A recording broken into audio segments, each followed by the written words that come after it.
VSCC 24 news, सच के आगे कोई नहीं।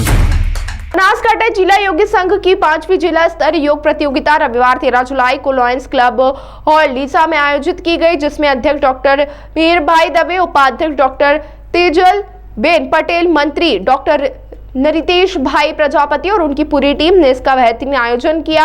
और 8 वर्ष से 65 वर्ष की आयु के लगभग 110 प्रतिभागियों ने 12 समूहों में महिला और पुरुष ने भाग लिया। प्रत्येक समूह में प्रथम, द्वितीय और तृतीय पुरस्कार दिए गए और पहले 3 सितंबर में राज्य स्तरीय प्रतियोगिता में भाग लेने जाएंगे। दानदाता डॉक्टर जिग्नेश भाई पटेल थे और पूरे एसी हॉल का दानदाता लॉयंस क्लब ऑफ इंडिया था। पूरे कार्यक्रम का प्रबंधन डॉक्टर तेजल बेन पटेल ने बहुत अच्छे से किया।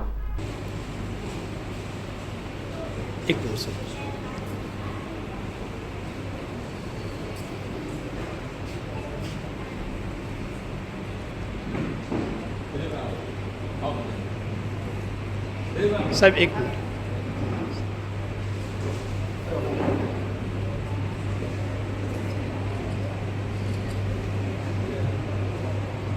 સર્વે મહેમાનોનો નેશનલ લેવલ અને ત્યાર પછી ઇન્ટરનેશનલ લેવલ પણ છે, એ પણ આપને જાણ કરી દઉં, કારણ કે અમારી યોગ એસોસિએશન બનાસકાંઠા એ ગુજરાત સ્ટેટ યોગ એસોસિએશન અને યોગ ફેડરેશન ઓફ ઇન્ડિયા સાથે સંલગ્ન સંસ્થા છે। એટલે ધીસ ઇઝ ધ પ્લેટફોર્મ કે આ પ્લેટફોર્મમાંથી તમે ઇન્ટરનેશનલ